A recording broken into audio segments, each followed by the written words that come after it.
한 분이 이렇게 앉아 계시고 책상을 하나 갖다 놨죠. 안진뱅이 책상. 여기다가 이제 노트를 올려놓고 펜으로 쓰고 있는 거예요. 여러분이 집에 가서 숙제하실 때 어떻게 하세요? 이렇게 하시죠. 바로 그 모습이에요. 자, 한겨레 20일에 나왔던 내용인데 보겠습니다. 제목은 뭐냐면 평범한 사람들의 자서전 출간 유행. 이 당시 20년 전에도 유행을 한 적이 있었다. 자서전 출간 유행. 그런 기사가 나온 거고요. 일산에 사는 주부 신임재 씨는 집안 정리가 끝나는 오후가 되면 책상 앞에 앉아 펜을 든다. 이분이 그 당시에 55세니까 지금 20년 지났으니까 75세 됐을 거 아니에요. 그리고 이름은 신임재 씨다. 누구 닮아 보여요? 연예인 중에? 강부자 씨 닮아 보이죠? 저는 처음에 강부자인 줄 알았어요. 네. 책상이라야 밥상에 흰 수건을 깔아놓은 작은 안진뱅이 책상이지만 신씨에게는 더없이 소중한 지필실이다. 네, 자기 집에서 이렇게 깔아놓고 딱 세팅한 상태에서 글을 쓴다는 거죠. 오늘의 주제는 아들의 이야기다.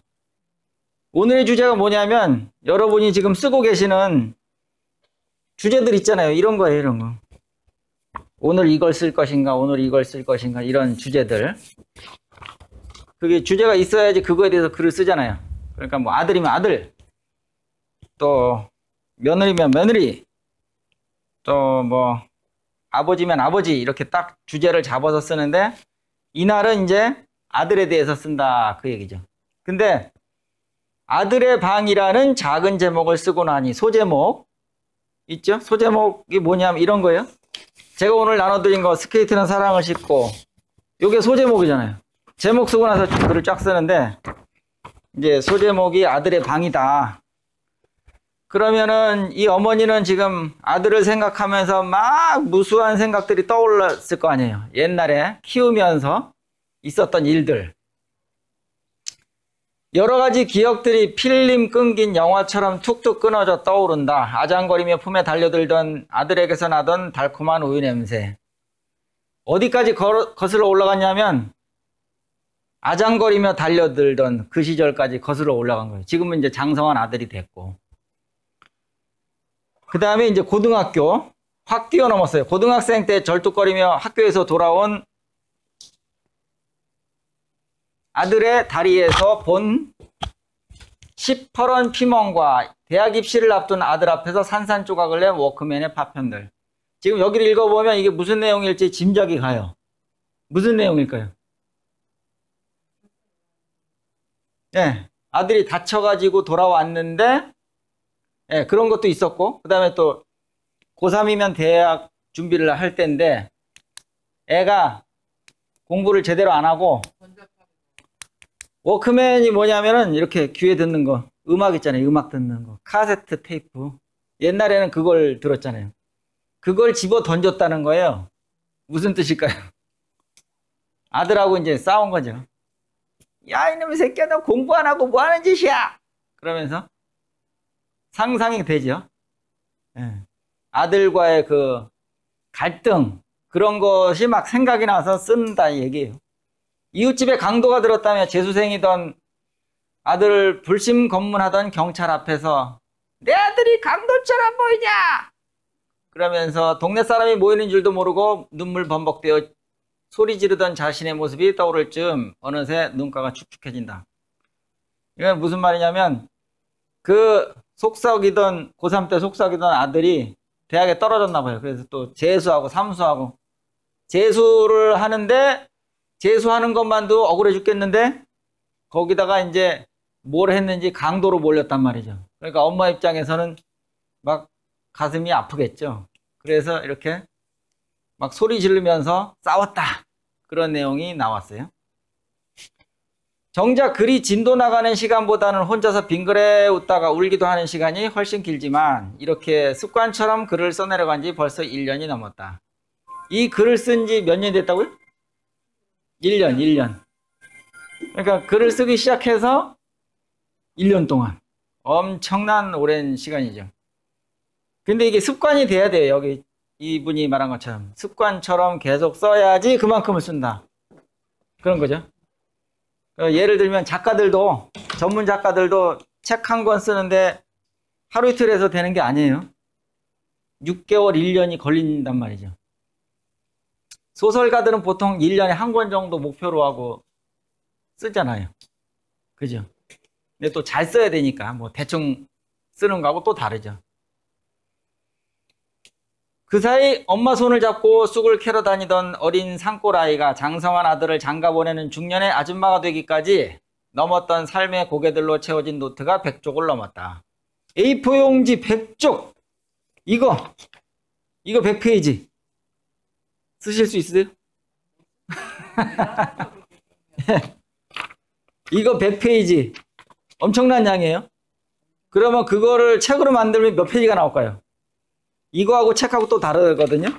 여기 꽉꽉 채워서 100페이지를 쓰면 그걸 다 이렇게 편집해가지고 책으로 옮겼을 때 250페이지 나와요. 그럼 이렇게 두툼하죠. 소설책 한 권 정도 두께. 단행본. 그 정도가 나온단 말이에요.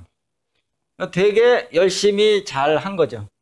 나이 먹으면서 사진첩을 정리하다가 언젠가 내 손으로 태워버리고 가야겠다는 생각이 들었어요. 자식에게는 별로 의미도 없어 보이는 것들이 이사 다닐 때마다 짐만 될 것 같아서요. 보통 사진 버리시는 분들 많이 계시는데 사진을 버리면은 자서전 쓸 때 힘들어요. 그러니까 버리지 마세요. 사진 있어야 그래도 생각이 좀 나는데, 그런데 내 흔적을 막상 없앤다고 생각하니 내가 어떻게 살았나, 나는 뭐였나 하는 생각이 들더군요. 근데 지금 요런 거, 내가 어떻게 살았나, 나는 뭐였나, 이런 생각이 드셨어요? 사시면서? 손 들어보세요. 언제 그런 생각이 드셨어요? 그러니까 이 말은 다시 말해서 좀 회의감이 들었다, 그런 내용이고,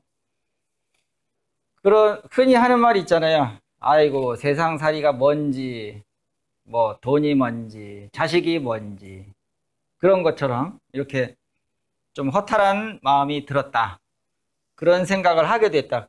이게 어떻게 보면 별거 아닌 것 같은데, 이걸 좀 더 거창하게 말하면 이게 바로 철학이에요. 철학적인 생각이에요. 그죠? 예, 철학 그럼 되게 어렵게 생각하는데, 사실은 우리가 이렇게 이런 생각을 하는 것, 이게 바로 철학의 시작이고, 나는 누구인가에서부터 시작된 거거든요. 철학이라는 학문 자체가. 그리고 또 얘기를 들어보면 우리가 학교에서 배우는 학문들 있죠. 뭐 정치학, 사회학, 수사학, 뭐 논리학, 모든 학문들, 학자 들어간 모든 학문들은 다 철학에서 파생된 거다, 그런 얘기를 해요. 그러니까 철학의 주제는 나는 무엇인가인데, 나는 무엇인가가 결국은 모든 학문의 근본이라는 얘기죠. 거기서부터 출발한 거다. 그래서 이거는 상당히 중요한 주제예요. 나는 뭔가, 난 어떻게 살았나, 어떻게 살 것인가, 이 주제가 아주 거창하고 대단한 것 같은데 사실은 제일 중요하고 근원적인 질문이다. 인간 본연에 대한 근원적인 질문이다. 이렇게 생각하시면 그걸 고스란히 녹여서 자서전에다가 쓸 수 있는 거죠. 그 다음에 내가 어떻게 살았나, 나는 뭐였나. 소제목이 또 나왔네요. 마침 그때 민예총 문예 아카데미에서 하는 자아발견을 위한 자서전 쓰기라는 강좌의 광고를 신문에서 발견했다. 20년 전에 한겨레 신문에 저런 광고가 떴다는 거예요.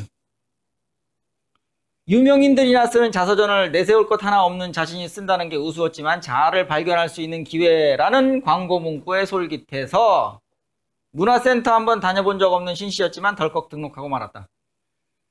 이게 무슨 소리냐면 지금 광고는 인원 모집하는 거잖아요. 복지관에서 이렇게 어르신들 모집하듯이 신문에다가 광고를 냈는데 거기다가 이런 광고 문구를 써놨다는 거죠. 자아를 발견할 수 있는 기회다. 자서전 쓰기에 오십시오. 그렇게 광고를 냈다. 교실에는 사업가와 교사에서 30대 주부까지 다양한, 그렇지만 자기처럼 평범한 사람들이 모여 있었다.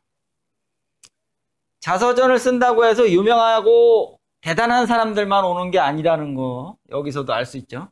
그리고 제가 처음에도 말씀드렸듯이 자서전은 위인전이 아니다 그 말을 했잖아요. 위인전. 위인전이라고 하면은 위인들만 와서 써야 되는 거예요. 근데 우리는 위인전을 쓰는 게 아니라 자기 스스로 쓰는 책, 이게 자서전이란 말이에요. 자기가 자기의 일을 쓰는 것.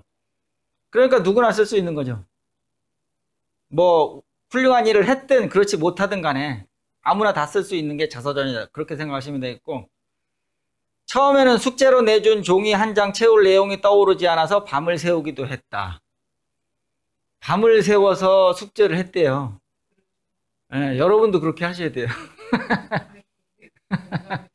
예, 그만큼 중요하게 생각했다는 거죠. 이거를 내가 진짜 이거 꼭 해야 되겠다. 그런 마음이 있으면 열심히 하는 거고, 그런 마음이 없으면 안 하는 거죠. 그러나 한번 떠오른 기억은, 여기도 중요합니다. 다른 사건과 잊혀졌던 사람들을 불러 모았다. 이게 무슨 말이냐면, 예를 들어서 이런 거 하나를 딱 쓴단 말이에요. 자, 오늘은 1번을 써야지. 그러면서 딱 쓰죠. 쓰다 보면 이게 어떤 효과가 있냐면 시각적인 효과가 있어요. 자기가 쓰는 글이 자기 눈에 보이잖아요. 이게 이제 생각하고 통한단 말이에요. 생각을 점점 확장시키는 거예요. 그러니까 잊혀졌던 생각이 막 떠오르는 거죠. 두뇌가 활성화되면서. 그래서 치매 예방도 된다고 얘기했잖아요. 제가 하는 얘기가 아니라 아까 여기 TV조선에서 나왔었죠. 치매 예방에 힐링까지 되는 게 자서전 쓰기다. 그게 뭐냐면 머리를 쓰기 때문에 치매가 예방이 되는 거지, 가만히 누워만 계세요. 치매 걸리지. 그죠? 예. 치매는 다른 게 아니고 이 두뇌 안에서 정상적으로 활동해야 할 게 활동을 못하니까 점점 굳어지고 나빠져서 치매가 되는 거거든요. 그러니까 자꾸 자극을 주는 게 맞는 거예요. 학생들이 공부하면 치매 걸리지 않잖아요. 그죠? 고등학교 3학년이 치매 걸렸다는 얘기 들어보셨어요? 네, 공부를 많이 하면 그만큼 머리를 많이 쓴단 말이에요. 글도 쓰기 시작하면 두뇌가 활동을 해요. 그러니까 그런 활동을 해야 두뇌가 더 깨끗하고 맑고 똑바른 정신을 갖고 있는 거죠. 그걸 안 하면 계속 누워서 잠만 자다가 그냥 끝나는 거죠. 자, 그래서 이제 두뇌 창고에서 꺼내온 삶의 조각들을 계속 이어붙였대요. 이게 뭐냐면 이제 한 가지 사건이 떠올랐는데 여기서 이제 줄줄이 사탕 아시죠? 줄줄이 사탕. 그것처럼 계속 이 생각 저 생각 이 생각 저 생각 전혀 생각지도 않았던 것들이 막 솟아난다는 거죠. 그러니까 우리 뇌 속에는 저장돼 있는데 내가 그걸 불러오지 않았기 때문에 떠오르지 않는 거예요. 불러오면 떠올려지죠. 사람 이름 같은 것도 가만히 있으면 생각 안 나죠. 근데 걔 이름이 뭐였지? 그러면 생각이 탁 나는 것처럼 그렇다는 얘기예요. 그런데 중요한 건 뭐냐면 그러다가 때로는 되새기고 싶지 않은 과거와도 만났다. 이거 트라우마 같은 거. 그죠? 옛날에 지금 여기 신 씨처럼 아들하고 막 싸웠던 얘기, 그런 것들이 떠오르면 좀 힘들겠죠? 고3 시절 자신의 욕심으로 가장 친했던 친구와 오해가 생기면서 학급 동료들로부터 나쁜 년 소리를 들으면서 겪었던 지독한 외로움이나, 이거는 신임재 씨 본인의 얘기예요. 대학 입시에 2번이나 낙방한 아들과 겪었던 험악한 갈등과 단절은 그저 가슴에만 묻어두고 싶기도 했다. 아까 재수했다는 얘기가 나오는데 지금 여기 보니까 2번 낙방했다 그랬으니까 삼수했을 거 아니에요. 네. 삼수까지 했으니 엄마가 얼마나 많이 싸웠겠어요. 야, 이놈 새끼야, 다른 사람들은 한 번에 붙는데 너는 2번씩이나 떨어져. 그랬겠죠.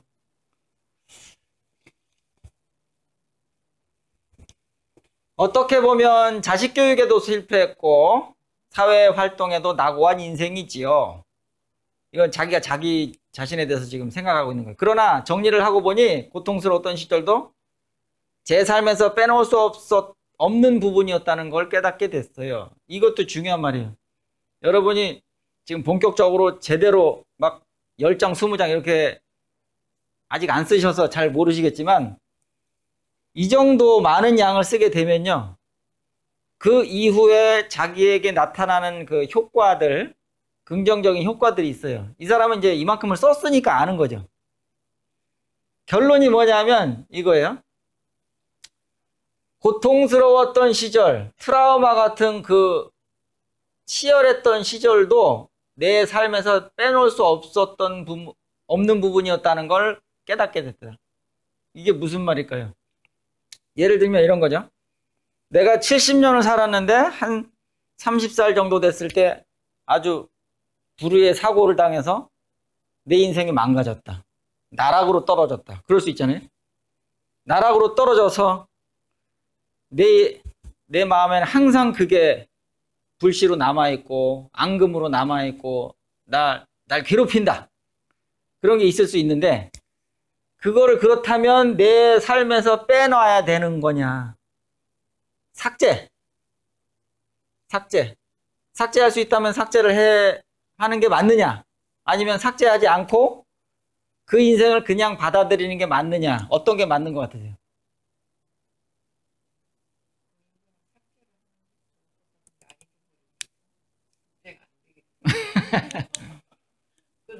그런데 그거 있죠. 그 중국 고사성어 중에 잘 아실 거예요. 전화위복. 예, 세옹지마. 예, 학교 다닐 때 배우셨을 거예요. 전화위복, 세옹지마. 화가 변해서 복이 된다. 그쵸? 그러니까 화를 당해서 그것 때문에 내 인생이 망가졌다고 생각했는데 나중에 알고 보니까 한 20년, 30년 지나고 보니까 그 일 때문에 훨씬 더 좋은 일이 생겼어요. 아, 그러면 그게 내 인생에서 빼면 안 되는 일이구나 라고 느끼는 거죠. 그런 것처럼 자기 삶을 돌아보면서 그 어려웠던 순간들까지도 다 기억을 하는데 그것을 내 나름대로 정리할 필요가 있는 거예요. 그래서 자서전을 쓰면서 그게 정리가 된다는 거죠. 그렇게 생각하시면은 좀 쉽게 이해하실 거예요. 자서전 쓴다는 얘기를 듣고 왜 멀쩡한 집안의 평지풍파를 일으키려고 하느냐던 남편도 요즘에는 가끔 이 얘기 한번 써보라고 옛날 기억을 환기시켜주곤 합니다.